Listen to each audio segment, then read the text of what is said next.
श्री कृष्ण भक्तों, यशोदा मैया प्रभु श्री कृष्ण के उलाहनों से तंग आ गई और छड़ी लेकर श्री कृष्ण की ओर दौड़ी। भागते भागते श्री कृष्ण एक कुम्हार के पास पहुंचे।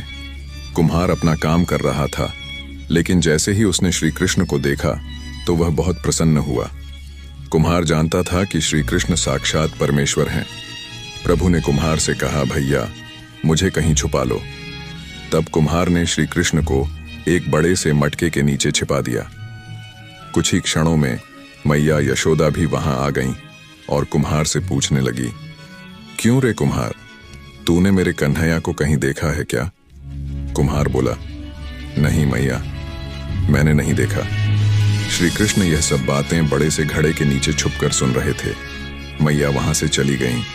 घड़े के नीचे से श्री कृष्ण कुम्हार से कहते हैं, कुम्हार जी, यदि मैया चली गई हो तो मुझे इस घड़े से बाहर निकालो। कुम्हार बोला, ऐसे नहीं प्रभु जी, पहले मुझे 84 लाख योनियों के बंधन से मुक्त करने का वचन दो।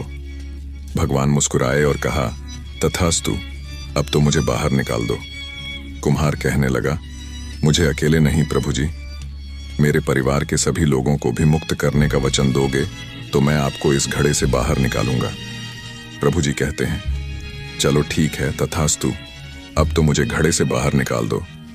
अब कुम्हार कहता है, बस प्रभु जी, एक विनती और है, उसे भी पूरा करने का वचन दे दो तो मैं आपको घड़े से बाहर निकाल दूंगा।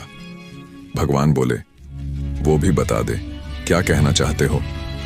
कुम्हार कहने लगा, प्रभु जी, जिस घड़े के नीचे आप छुपे हो उसकी मिट्टी मेरे बैलों के ऊपर लाद के लाई गई है। मेरे इन बैलों को भी बंधन से मुक्त करने का वचन दो। भगवान ने कुम्हार के प्रेम पर प्रसन्न होकर उन बैलों को भी मुक्त होने का वचन दिया। प्रभु बोले, अब तो तुम्हारी सब इच्छा पूरी हो गई, अब तो मुझे घड़े से बाहर निकाल दो। तब कुम्हार कहता है, भगवान, बस एक अंतिम इच्छा और है, उसे भी पूरा कर दीजिए, और वह यह है, जो भी प्राणी हम दोनों के बीच के इस संवाद को YouTube पर सुन रहा है, उसे भी आप 84 लाख योनियों के बंधन से मुक्त करोगे। बस यह वचन दे दो तो मैं आपको इस घड़े से बाहर निकाल दूंगा।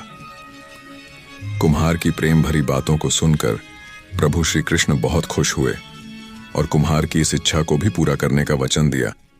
फिर कुम्हार ने बाल श्री कृष्ण को घड़े से बाहर निकाल दिया, उनके चरणों में साष्टांग प्रणाम किया, प्रभु जी के चरण धोए और चरणामृत लिया, अपनी पूरी झोपड़ी में चरणामृत का छिड़काव किया और प्रभु जी के गले लगकर इतना रोए, कई प्रभु में ही विलीन हो गए। जरा सोचें, जो बाल श्री कृष्ण 7 कोस लंबे चौड़े गोवर्धन पर्वत को अपनी अंगुली पर उठा सकते हैं, तो क्या वो एक घड़ा नहीं उठा सकते थे? लेकिन बिना प्रेम रीझे नहीं। नटवर नंद किशोर, अर्थात कोई कितने भी यज्ञ करे, अनुष्ठान करे, कितना भी दान करे, चाहे कितनी भी भक्ति करे, लेकिन जब तक मन में प्राणी मात्र के लिए प्रेम नहीं होगा, प्रभु श्री कृष्ण नहीं मिल सकते। बोलो श्री कृष्ण।